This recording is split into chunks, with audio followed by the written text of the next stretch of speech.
Hi guys, मैं हेमंत प्रजापति आप सबका स्वागत करता हूं अपने चैनल एचपी केमिस्ट्री क्लासेस में। तो गाइस, आज हम जो लेक्चर आपके लिए लेके आए हैं वो लेक्चर हमारा जो होगा वो कॉमन इंट्रोडक्शन के बारे में होगा। जैसे कि इसके पहले जो हमने लेक्चर लिया था वो हमारा लेक्चर था, आपका जो लेक्चर रहा सबसे पहले लिया था हमने सॉल्यूशन का पार्ट 2, और आज हमने जो पार्ट लिया है वो हम लेंगे आज समस्थानिक, समधारक, सम न्यूट्रॉनिक और सम इलेक्ट्रॉनिक। इन सभी चीज़ों पर हम आज बात करेंगे। तो गाइस, हम बात करते हैं, सबसे पहले आप हाइड्रोड पर देखते हैं कुछ आपके लिए हमने स्पेशल करके रखा हुआ है। जैसे देखिए समस्थानिक, जिसे हम बोलते हैं आइसोटोप्स। क्या बोलते हैं? समस्थानिक का मतलब होता है आइसोटोप्स। आइसोटोप्स होते क्या है सर? तो यहाँ ध्यान दें, यहाँ लिखा है सम अर्थात समान। सम का मतलब क्या होता है? समान। और फिर लिखा है स्थानिक, जिन स्थानिक का मतलब होता है स्थान। ठीक, सम स्थानिक का मतलब है, सम का मतलब होता है समान, स्थान का स्थानिक का मतलब नहीं स्थान। तो समान स्थान, और समान स्थान का मतलब होता है प्रोटॉनों की संख्या। प्रोटॉनों की संख्या, क्योंकि एलिमेंट्स में किसी भी स्थान की बात की जाए तो एलिमेंट्स में जो स्थान होता है उसका मतलब होता है प्रोटॉन। क्योंकि किसी भी तत्व का आवर्त सारणी में जो स्थान का निर्धारण होता है वो एटॉमिक नंबर पर डिपेंड करता है, और एटॉमिक नंबर जो होते हैं वह आपके प्रोटॉनों की संख्या के बराबर होते हैं। इसी कारण समान स्थान का मतलब होता है प्रोटॉनों की संख्या। तो जिनमें प्रोटॉनों की संख्या क्या हो? समान हो, और साथ में क्या हो? द्रव्यमान संख्या। द्रव्यमान संख्या जो होगी वो आपकी क्या होनी चाहिए? भिन्न। उसी को बोलेंगे हम समस्थानिक। अर्थात वे तत्व जिनमें प्रोटॉनों की संख्या समान और द्रव्यमान संख्या भिन्न भिन्न हो, उन्हीं को बोलते हैं हम समस्थानिक। ठीक, जैसे कि आपको पता है कई एलिमेंट्स ऐसे होते हैं इनके समस्थान, जिनके समस्थानिक हमें ज्ञात हैं। जैसे कि हाइड्रोजन के 3 समस्थानिक होते हैं। हाइड्रोजन के अगर समस्थानिक की बात करें तो हाइड्रोजन के समस्थानिक आपको पता है 3। एक आपने पढ़ा है 1H1, दूसरा होता है 1H2, तीसरा होता है 1H3। आप देखिए सबके स्थान समान है, क्योंकि कल मैंने आपको समझाया था एक जो आपका इलेक्ट्रॉन, प्रोटॉन और न्यूट्रॉनों की संख्या ज्ञात करने वाला लेक्चर दिया था। उसमें हमने आपको बताया था कि मान के चलिए कोई एक्स एलिमेंट है, एनी एलिमेंट, सोडियम, पोटेशियम, किसी भी हो सकता है। इसके जो नीचे होता है वो जेड कहलाता है, और इसके ऊपर जो होता है वो आपका ए कहलाता है। इस बात को मैं जानना है। जेड आपको बताया था मैंने कल प्रोटॉनों की संख्या के बराबर होता है, और आपका ए जो होता है वो द्रव्यमान संख्या होती है। क्या होती है? द्रव्यमान संख्या। इसीलिए आपका जो नीचे जो लिखा है ये सब क्या है? प्रोटॉनों की संख्या। आप देखिए इन सभी के सभी ओनली 1H1, 1H2, 1H3, सभी हाइड्रोजन में आपके नीचे जो मान लिखा है अर्थात वो क्या कहलाएगा? जेड। जेड बोले तो प्रोटॉन। तो आप देखिए सभी में प्रोटॉन क्या है? समान। लेकिन द्रव्यमान संख्या देखिए 1, यहाँ 2, यहाँ 3, तो सबकी द्रव्यमान संख्या भिन्न भिन्न है और प्रोटॉन क्या है? समान। इसलिए ये क्या कहलाएंगे? समस्थानिक। इनका प्रोटॉनों की संख्या समान होती है, इसी कारण इनको आवर्त सारणी में एक ही जगह स्थान दिया गया है, मतलब अलग अलग स्थान दिया गया है। देखो जैसे बात करें, हाइड्रोजन का प्रथम समस्थानिक जो होता है उसे हम बोलते हैं प्रोटियम। क्या बोलते हैं उसे हम? प्रोटियम। हाइड्रोजन का जो दूसरा समस्थानिक होता है उसे बोलते हैं हम ड्यूटेरियम। क्या बोलते हैं? ड्यूटेरियम। और हाइड्रोजन का जो तीसरा समस्थानिक होता है आपने पढ़ा होगा, उसे बोलते हैं हम ट्राइटियम। ठीक, जो हाइड्रोजन के 3 प्रकार के समस्थानिक हमें मिलते हैं किसी भी जल के प्रभाजी आसवन के द्वारा। एक होता है प्रोटियम, दूसरा होता है ड्यूटेरियम और तीसरा होता है ट्राइटियम। ये तीनों के तीनों समस्थानिक हैं, वो भी हाइड्रोजन। जैसे हम बात कर रहे हैं, आपको ऑक्सीजन से बात कर रहे हैं, चाहे जैसे नाइट्रोजन का लिया, नाइट्रोजन परमाणु 7, 14, नाइट्रोजन 7 15। तो अब देखिए इसका और इसके में देखेंगे तो परमाणु क्रमांक दोनों के क्या है, समान है, और परमाणु भार दोनों के अलग अलग हैं, इसलिए हम कह सकते हैं ये भी क्या है, समस्थान है। यदि हम और भी बात करें तो आप देखिए ऑक्सीजन 8 16, ऑक्सीजन 8 17, ऑक्सीजन 8 18, ये सभी के सभी ऑक्सीजन के तीनों समस्थान है। क्यों? क्योंकि इनका atomic number same but difference the atomic mass, so 16 17 and 18 इस काल जैसा आइसोटोप, उन्हें हम क्या कहते हैं, हमेशा आइसोटोप या समभारक कहते हैं। आपने समझ लिया कि समस्थानिक क्या होती है। तो वे तत्व जिनके प्रोटॉनों की संख्या समान हो परंतु द्रव्यमान संख्या भिन्न भिन्न हो, वे एक दूसरे के क्या कहलाते हैं, वे कहलाते क्या है, आपके आइसोटोप्स कहलाते हैं।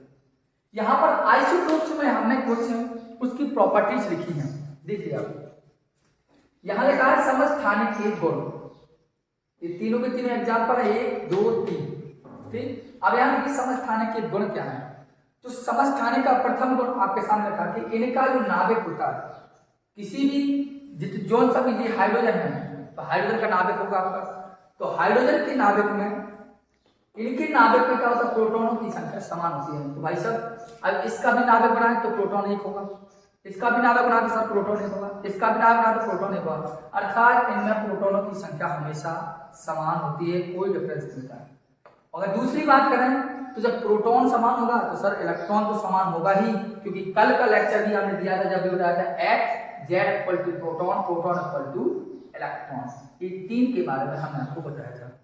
तो भाई से जब प्रोटॉन समान हो रहे हैं लेकिन नाभिक में, तो सर इलेक्ट्रॉनों की संख्या भी क्या होगी, समान होगी, इस बात को। दूसरी यदि हम बात करें तो ध्यान देना, यहाँ लिखा है इनका रासायनिक गुण समान होता है। तो आप हमेशा जाना किसी भी एलिमेंट्स की केमिकल प्रॉपर्टी सेम जो होती है वो होती है उसकी प्रोटॉनों की संख्या पर। किसी भी एलिमेंट्स की केमिकल प्रॉपर्टी डिपेंड करती है उसके प्रोटॉनों की संख्या पर।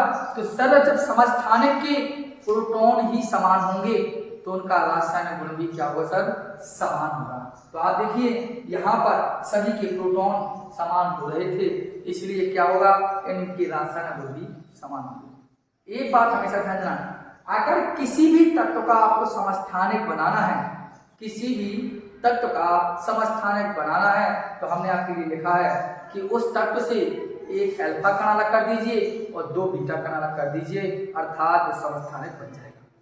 सपोज जब मुझे अपना समस्थानिक बनाना होगा तो मुझे क्या करना होगा, एक अल्फा कण अलग करना होगा मुझे अपने से और 2 बीटा कण, तो समस्थानिक का निर्माण हो जाएगा। किसी भी चीज, किसी भी एलिमेंट्स का समस्थानिक बनाने के लिए एक अल्फा कण और 2 बीटा कणों का उत्सर्जन किया जाता है, उससे निकाला जाता है। जैसे हमने लिखा किसी तत्व की परमाणु से एक अल्फा कण तथा 2 बीटा कण निकाल दिए जाए तो समस्थानिक प्राप्त होता है। अर्थात समस्थानिक बनने के लिए एक अल्फा कण और 2 बीटा कण का उत्सर्जन होना अनिवार्य है, इस बात पर। तो हमने यह भी देखा क्या कि समस्थानिक क्या होते हैं। अब हम बात करेंगे समभारक पर, इसको आप लिख लेंगे। अब बात करते हैं समभारक पर।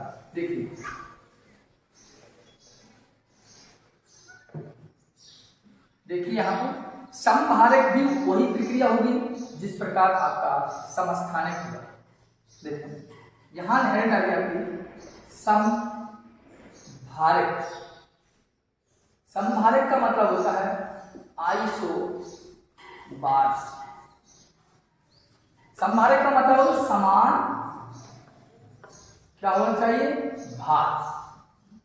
और समान भार का मतलब होता है द्रव्यमान संख्या। क्या मतलब होता है, द्रव्यमान संख्या। समभारक का मतलब होता है समान भार, अर्थात वे तत्व जिनका भार क्या हो, समान। और भार समान कब होता है, जब मास नंबर समान हो, द्रव्यमान संख्या क्या हो, सेम हो। अगर सर द्रव्यमान संख्या समान होगी तो भिन्न क्या होगा, भिन्न होते हैं सर प्रोटॉनों की संख्या। ध्यान देना, भिन्न क्या होंगे सर, प्रोटॉनों की संख्या। प्रोटॉन की संख्या होगी, भिन्न होगी, ये बात ध्यान देना। क्योंकि समभारक का मतलब जिनमें द्रव्यमान संख्या समान हो, प्रोटॉनों की संख्या भिन्न हो एक दूसरे के, मतलब ये समभारक कहलाते हैं। वे तत्व जिनके परमाणु भार समान हो या द्रव्यमान संख्या समान हो, परंतु प्रोटॉनों की संख्या या परमाणु क्रमांक भिन्न भिन्न होते हैं, एक समभारक कहलाते हैं।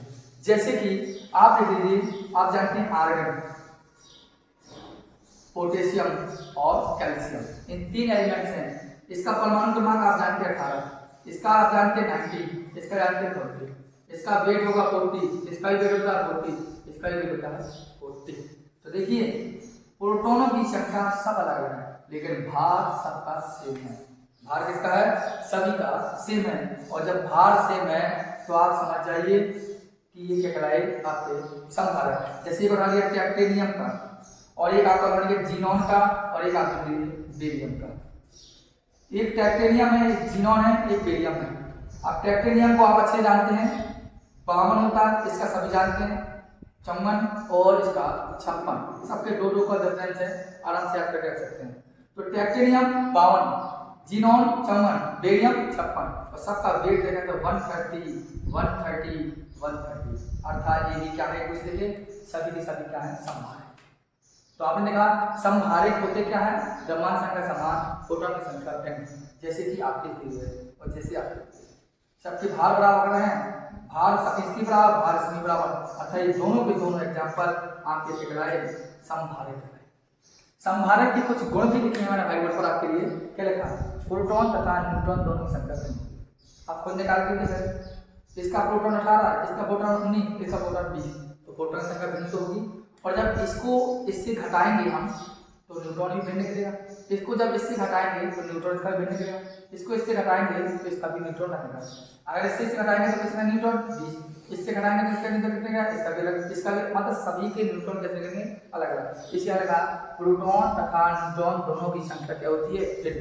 तो प्रोटॉन तो भिन्न है और न्यूट्रॉन भी आप घटा के देखें, क्योंकि कल सूत्र बताया था आपको E = P+, इसके अकॉर्डिंग न्यूट्रॉन निकालते हैं।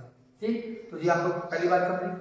अगला क्वेश्चन कहता है कि इनके रासायनिक गुण भिन्न भिन्न होते हैं। हमने अभी आपको पहले इसमें ही बताया, रासायनिक गुण निर्भर करते हैं परमाणु क्रमांक पर, और परमाणु क्रमांक किसी भी तत्व का होता है प्रोटॉन की संख्या के बराबर। तो जब इसका प्रोटॉन ही अलग अलग है, जैसे आर्गन का प्रोटॉन 18 है, पोटेशियम का 19 है, कैल्शियम का 20 है, ये जीनॉन का 54 है, बेरियम का 56 है, टाइटेनियम का 52 है। जब इनके प्रोटॉन अलग अलग हैं तो टाइटेनियम का गुण अलग होगा, जीनॉन का गुण अलग होगा और बेरियम का गुण अलग होगा। तो सबके गुण के होंगे, अर्थात केमिकल प्रॉपर्टी डिफरेंस होगी। अब आपको जिस प्रकार मैं बताया था कि समस्थानिक प्राप्त करने के लिए करते हैं, एक अल्फा का और 2 बीटा का का उत्सर्जन किया जाता है, वैसे ही समभारक में भी हम क्या करते हैं, यहाँ लिखा है किसी तत्व के परमाणु से बीटा का निकले तो समभारक बनते हैं। हमें क्या करना, समभारक बनाने के लिए बीटा कर को आउट करना होगा, बाहर निकालना होगा, वो तभी हमारा क्या होता है, समभारक का निर्माण होता है। तो आपने 2 परिभाषा देखी, समस्थानिक क्या है, समभारक क्या है, विद एग्जाम्पल के उसकी प्रॉपर्टीज पर। अब हम 2 परिभाषाओं पर बात करेंगे, एक होगा सम इलेक्ट्रॉनिक और एक होगा सम न्यूट्रॉनिक। ठीक,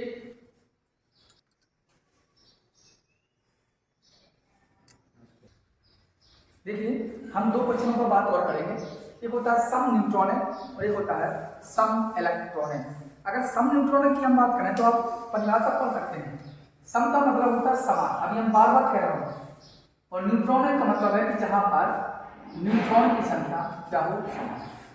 न्यूट्रॉन की यदि संख्या समान हो तो हम सम न्यूट्रॉनिक कहते हैं। मतलब ऐसे तत्व जिनमें न्यूट्रॉनों की संख्या क्या हो, समान हो, वे सम न्यूट्रॉनिक कहलाते हैं। जैसे आपके लिए एग्जाम्पल ले रहे हम, एग्जाम्पल में से 1H1 ले लिया, ठीक है,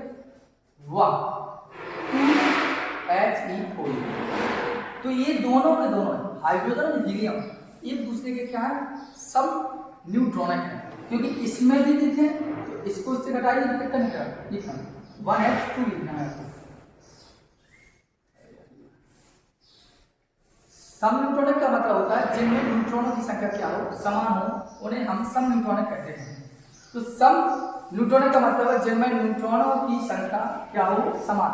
आप देखिए हाइड्रोजन और हीलियम एक दूसरे के सम न्यूट्रॉनिक कहलाते हैं। क्यों? क्योंकि इसमें भी न्यूट्रॉन की संख्या यदि देखा जाए तो 2 निकलेगी, इसमें भी न्यूट्रॉन की संख्या देखा जाए तो भी 2 निकलेगी। अब निकालेंगे कैसे, तो हमने आपको कल का जो लेक्चर दिया था कि इलेक्ट्रॉन, प्रोटॉन और न्यूट्रॉनों की संख्या ज्ञात कैसे की जाती है, उस लेक्चर को आप देखें, इसी के साथ हम आपको वीडियो में डिस्क्रिप्शन में भी देंगे, तब भी आप देखना। आप क्या करेंगे, इसको इससे घटाएंगे तो न्यूटन कितना आएगा, तो आप इसको इससे घटाएंगे न्यूटन कितना आएगा, तो ये केवल नॉर्मल जानकारी थी। तो सब न्यूटन का मतलब उसमें न्यूटन की संख्या समान हो। इसी प्रकार और भी देखना, जैसे सिलिकॉन, फास्फोरस और सल्फर। सिलिकॉन का परमाणु क्रमांक 14, इसका कितना होता है 15, इसका कितना होता है 16। आप जानते हैं 32, ये कितना हो जाता है 31, ये कितना होता है 30। तो यह मतलब सिलिकॉन, फास्फोरस, सल्फर, ये तीनों के तीनों सम न्यूट्रॉनिक हैं। तीनों के तीनों क्या है आपके, सम न्यूट्रॉनिक हैं। क्योंकि आप इसको देखो, इसमें न्यूट्रॉन देखिए, 30 में 14 कितना बचेगा 60। क्या मतलब न्यूट्रॉन 31 में से 15 गया, कितना बचा अब कितना 16, और इसमें जाएगा तो न्यूट्रॉन कितना होगा आपका 16 होगा। तो न्यूट्रॉनों की संख्या आप देखिए, इन तीनों के तीनों में सिलिकॉन, फास्फोरस, सल्फर, तीनों के तीनों में न्यूट्रॉन की संख्या आपकी समान है। इसलिए ये दोनों के दोनों हाइड्रोजन, हीलियम और सिलिकॉन, फास्फोरस, सल्फर तीनों के तीनों क्या है, सभी के सभी सब न्यूट्रॉनिक है। अर्थात क्योंकि इसमें न्यूट्रॉनों की संख्या समान पाई गई है, इसे समझो। अब बात हम करेंगे सम इलेक्ट्रॉनिक की लास्ट लेक्चर में। सम इलेक्ट्रॉनिक का मतलब होता है इलेक्ट्रॉन की संख्या, इलेक्ट्रॉन की संख्या क्या हो, इलेक्ट्रॉन की संख्या समान हो। इलेक्ट्रॉन की संख्या कैसी हो, समान। तो वो क्या करेंगे सम इलेक्ट्रॉनिक। जैसे एग्जांपल में हम बात कर रहे हैं, एग्जांपल बात करने को आप ले लीजिए H माइनस, आप ले लीजिए He, तो ये क्या है, इसके सम इलेक्ट्रॉनिक है। क्यों है सम इलेक्ट्रॉनिक, क्योंकि इनमें जैसे हमने लिया Li प्लस, तो ये भी सम इलेक्ट्रॉनिक हुआ। अगर इसमें देखें तो हाइड्रोजन के पास खुद का पर्सनली एक इलेक्ट्रॉन होता ही है, और एक नेगेटिव चिन्ह लगा है अर्थात ऋणी लगा है, इसका मतलब एक और उसने गेन किया, इसका मतलब इलेक्ट्रॉन कितना हुआ 2। और हीलियम का खुद का 2 होता है। लिथियम का पर्सनल इलेक्ट्रॉन 3 होता है, और एक इसने डोनर किया, दान किया, तो कितना हुआ 2। तो मतलब सभी की सभी क्या है, सम इलेक्ट्रॉनिक है। तो ठीक और भी देखें जैसे O2 माइनस, F माइनस और नियोन, ये सभी क्या, ये भी सभी सम इलेक्ट्रॉनिक है। क्यों है कि देखो ऑक्सीजन का खुद का पर्सनल इलेक्ट्रॉन होता है कितना 8, और 2 इसने लिया है तो कितना हो गया 10। फ्लोरीन का पर्सनल इलेक्ट्रॉन होता है 9, और ये इसने ग्रहण किया कितना हुआ 10। नियोन का पर्सनल इलेक्ट्रॉन होता है 10।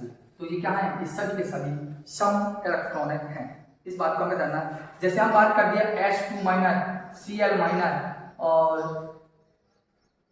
Ca2 प्लस, ये सभी के सभी क्या है आपके सम, या हम कह दिया K प्लस, ये सभी क्या है सम इलेक्ट्रॉन। क्यों, सल्फर का पर्सनल इलेक्ट्रॉन कितना होता है 16, और 2 माइनस, इसका मतलब है 18। क्लोरीन का पर्सनल इलेक्ट्रॉन कितना होता है, क्लोरीन का पर्सनल इलेक्ट्रॉन होता है 17, एक नेगेटिव लगा तो हो गया 18। कैल्शियम का पर्सनल इलेक्ट्रॉन होता है कितना 20, और 2 इसमें क्या किए दान, अर्थात क्या कितना बचा 18। पोटेशियम का पर्सनल जो इलेक्ट्रॉन होता है वो होता है 19, एक इसने दान किया, बचे 18। अर्थात ये सभी के सभी आपके सम इलेक्ट्रॉनिक और ये सम न्यूट्रॉनिक कहलाते हैं। आपको मैंने अभी आपको बताया समस्थानिक, समहारिक, सम इलेक्ट्रॉनिक एंड सम न्यूट्रॉनिक। अब बात हम करेंगे यहाँ पर जितने भी एग्जाम्पल दिए इनको आप अच्छे से सही से नोट भी कीजिए, इनको समझने का प्रयास कीजिए। ठीक, नेक्स्ट जो वीडियो होगी, जो हमारा लेक्चर चल रहा था वास्तविक रूप में, वो चल रहा था सॉल्यूशन पर, उस पर हम बात करेंगे। इसलिए ब्रिलियंट लेसन को देखना ना भूलें आप, और हो सके तो ज़्यादा से ज़्यादा वीडियो को शेयर कीजिए, सब्सक्राइब कीजिए। धन्यवाद।